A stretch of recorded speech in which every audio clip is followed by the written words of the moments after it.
Assalamualaikum warahmatullahi wabarakatuh, Teh. Apa kabar, Teh? Alhamdulillah sehat, Ibu. Ini udah episode ketiga sekarang ya, Teh ya. Iya. Kita lanjutin cerita kemarin. Mungkin nanti banyak orang yang bisa ambil pelajaran dari kisah Teteh ya. Semoga bisa menyelamatkan orang lain ya. Jadi kemarin itu kisahnya di episode bisa dibesari suaranya tuh. ini kurang besar ya, oke kita besar ya. Kena di Malaysia. Oke. Episode 1 sudah bercerita tentang bagaimana Teteh dianiaya ya. Iya.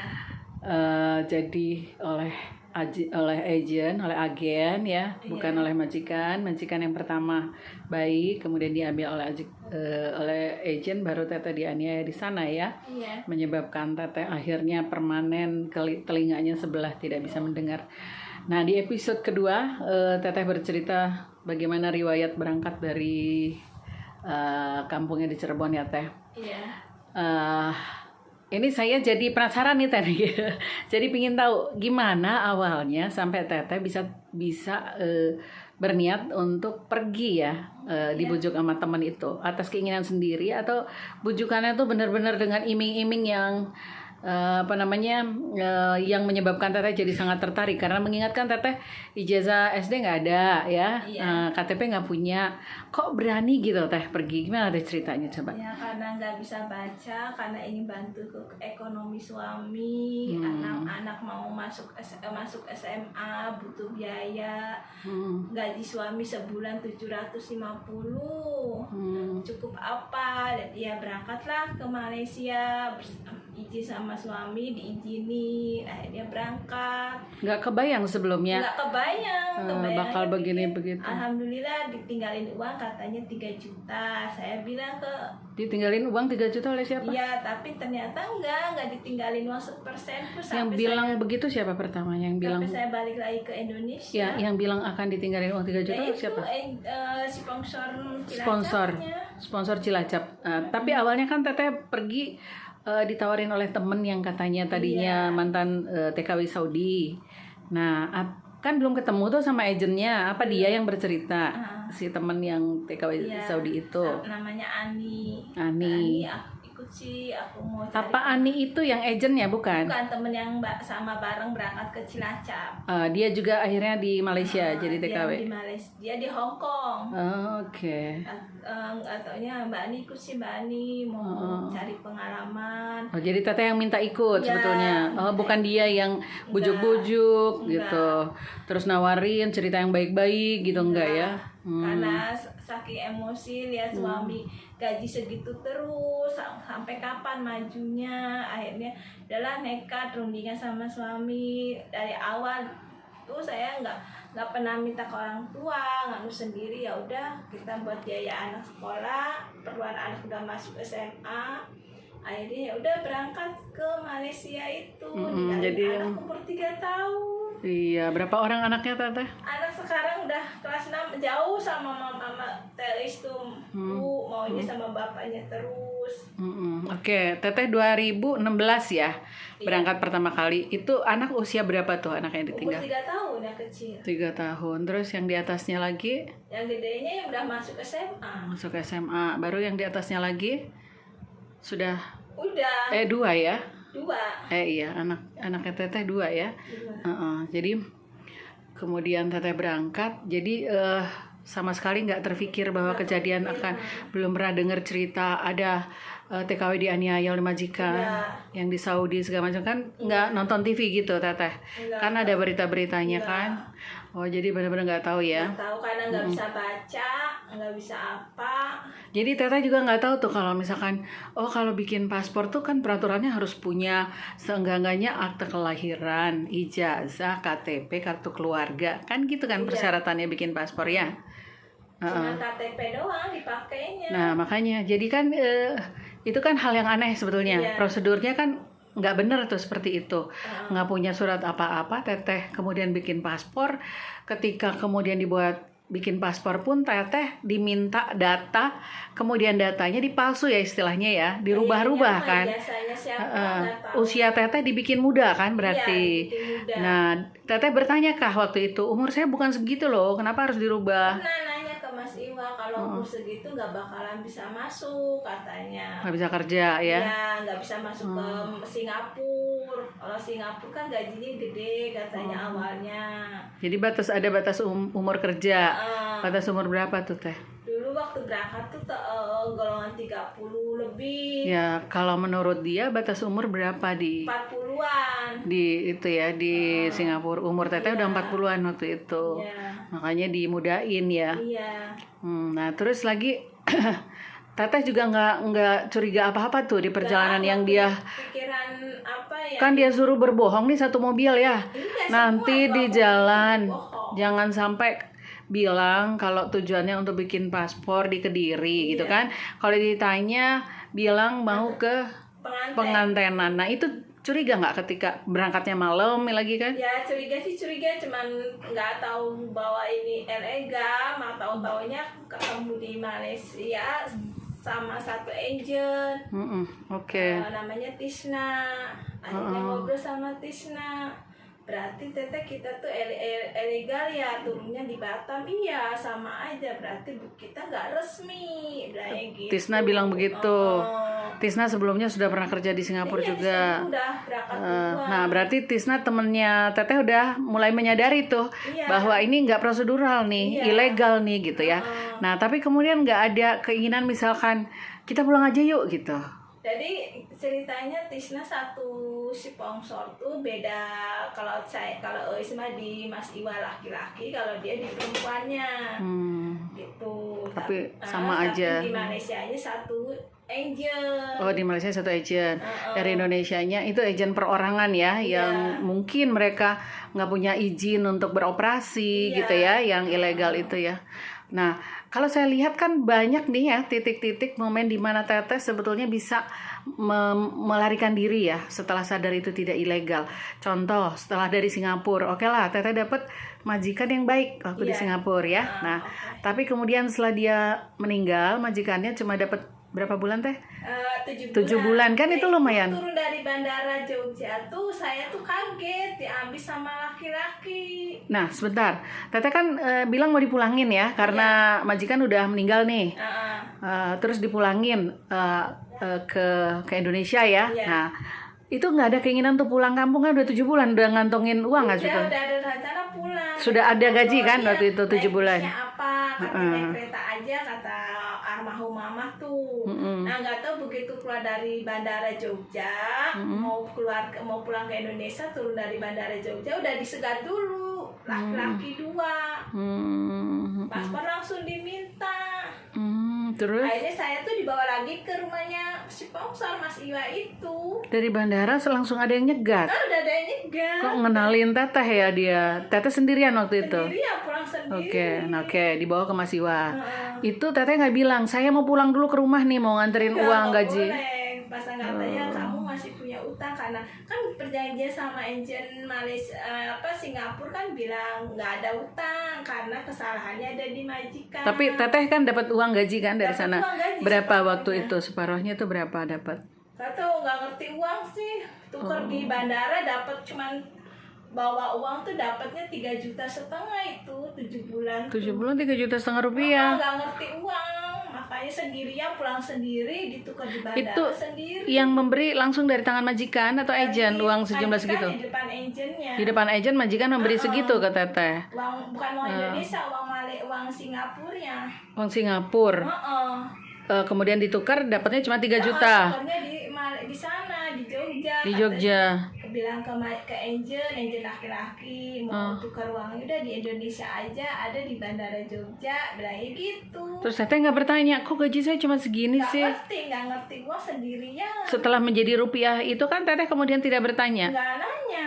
Kok cuma segini selama 7 bulan? Cuma 3,8 juta berapa nerima tuh, ada 20-an, ada 20-nya. Nah, datang di rumah si sponsor diminta sama Mas Iwa tuh. Di sini aja, di Indonesia aja teteh bergaji 2 juta lebih kan? Iya. Sebulan 2,5 juta teh. Bah, masa di situ 7 bulan? 7 bulan pokoknya nggak tahu, pokoknya sisa nggak ngerti uang Singapura tuh berapa nerimanya per bulan. Ya, artinya setelah dirupiahin cuma 3 juta, ya kan? Nah, ini pelajaran buat yang lain ya. Anda bekerja di Indonesia per bulan 2,5 juta, Iya. ya. Di sana setelah 7 bulan jauh dari keluarga, nggak bisa nengok keluarga. Kalau di sini kan sebulan sekali Teteh bisa pulang, ya kan? Ada hari-hari besar Teteh bisa pulang. Di sana nggak bisa pulang.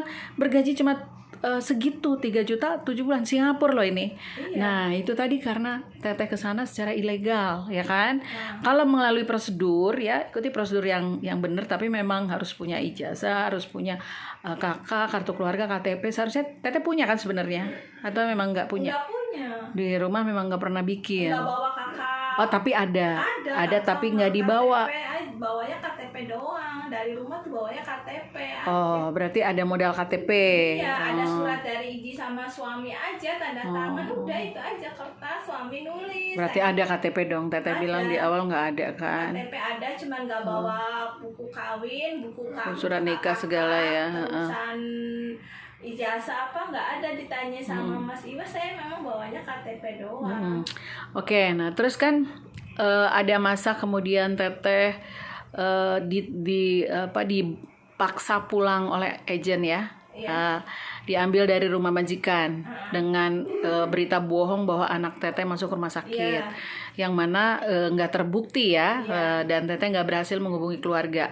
Teteh disekap di rumahnya dia, disuruh bekerja selama setahun, setahun setengah tidak digaji ya. Nah, berarti majikan pertama tuh sebetulnya memberi gaji ya. Memberi gaji, tapi diambil oleh dari kantor boleh, tapi di tokonya, tapi berhubung sama agent Malaysia nggak boleh. Jadi harusnya hadap-hadapan dengan agent, dengan mami itu. Maksudnya nggak boleh gimana? Kan kalau mau telepon ke Indonesia, ya oke. Boleh. Artinya gini, Teteh sebetulnya majikan pertama memberikan gaji kan? Berikan gaji. Nah, gajinya itu kan Teteh bilang minta dikirim. Nah, si agent bilang bahwa betul sudah dikirim, tapi tidak ada bukti pengiriman, ya kan? Kalau dihitung-hitung berapa majikan pertama itu memberikan Teteh gaji? 3 kali kirim aja 3.000 berarti 3.000 9.000 ringgit selama 1 tahun setengah. Iya. Yang mana Minjem 5.000. sama minjem 5.000, 9 tambah 5. Iya. Berarti 9 tambah 5 itu 14.000 ringgit. Ya, 14.000 ringgit. Itu kalau betul gaji itu dikirim ke keluarga. Iya. Dan ternyata keluarga tidak menerima. Terima, tabungannya bersih. Satu pun tidak ada di tabungannya itu menyatakan uang masuk. Nggak ada. Jadi Teteh ditipu, dibohongi oleh si agent. Majikan pertama itu baik, tapi agentnya yang berbohong, ya kan? Oke, nah Teteh disekap di rumahnya dia. Itu kan sudah menunjukkan tanda-tanda ya bahwa dia tidak baik, dan sudah tanda-tanda bahwa semua informasi itu bohong semua kan. Nah 1 tahun Teteh itu cukup lama loh Teh. Apakah tidak ada peluang sama sekali untuk melarikan diri selama masa 1 tahun? Kenapa? Gimana? Takutnya apa? Takut ada orang baik, takutnya nanti manfaatkan tubuh saya, makanya saya nggak mau pergi. Takut nanti ketemu sama orang jahat, entah nanti diperkosa, di itu ya, di jalan gimana. Tapi misalkan gini nih, kan ada teman Teteh yang namanya Tisna ya, itu kan satu agent dari Jakarta, dari Cirebon. Tapi sampai di Malaysia, dia punya agent yang sama, tapi kerja di majikan yang berbeda. Beda-beda, dia servis. Servis tuh maksudnya? Jadi 15 kali dia balik ke rumah agent, Tisnama. Kayaknya dia kayak cleaning service gitu ya? Iya. Jadi bukan rumah tangga. Oke. Jadi yang kemudian menyelamatkan Teteh itu Tisna ya, yang melapor ke konsulat. Konsulat yang karena Tisna kabur dari agent yang sama. Dia jadi cleaning service gitu ya. Bisa pulang setiap 5 bulan ke rumahnya si agent yang tadi, agent yang sama dengan Teteh. Karena dia diperlakukan dengan cara yang sama, kemudian dia berhasil melarikan diri, Tisna. Setelah dia melarikan diri ke konsulat, ya nggak tahu gimana caranya, Teteh nggak tahu ceritanya dia. Nah, kemudian dia melaporkan tentang Teteh yang disekap, dipekerja paksakan oleh agent dia yang memang kelakuannya buruk ya. Iya. Nah, itu yang pertanyaan saya. 1 tahun sama sekali nggak ada kesempatan peluang untuk melarikan diri. Buang sampah. Duh, kalau siang buat malam, kalau malam buat siang di engine kerja. Tidur cuma 2 jam. Saya tuh di rumah engine tuh pagi-pagi. Kalau hari raya Cina 3 hari 3 malam nggak tidur. Harus dimasak semuanya. Nggak ada istirahat, nggak ada apa. Kopi pun itu. Nah, saya kan nggak tahu. Awal sudah sama agent kayak gitu. Ada yang nyuruh, anti-anti jajaran rumah itulah. Nyuruh, mau suruh beberes ke situ boleh nggak? Boleh. Akhirnya dikasih 70 ringgit. Berapa Nah, 1 hari? Ya, setiap hari Sabtu sama Minggu. 3 rumah itu, tapi beda-beda orang. Nah, awalnya nanya, "Anti, jangan kopi terus ya, Anti tuh kopi banyak banget." Loh, bukan kopi, saya kasih uang 70 ringgit tiap minggu. Gak tau yang terima Mami. Jadi nggak banyak ngomong, cuman ngomong sama asistennya Mami. Kak Cikura bilang, "Kak, mau cakap Mami nggak ada ya, kok setiap hari Sabtu sama Minggu kerja di rumah orang kok dikasihnya biskuit sama kopi, kopi banyak seduh," kata itu gitu. Nah, kok bukannya uangnya, tapi kata Anti kasihnya uang 70 ringgit. Nggak tahu. Jadi uangnya tidak pernah sampai ke Teteh. Nggak tahu. Jadi Teteh dipekerjakan di rumah tetangga setiap hari Sabtu dan Minggu. Iya. Tapi pembayarannya dia yang ambil. Iya. Nah, itu benar-benar eksploitasi dia. Satu Nah, orang terus 70 ringgit dari jam setengah 10 sampai jam setengah 10 malam saya baru pulang ke rumah Mami. Itu pun kalau pulang tuh dijemput, diantarin.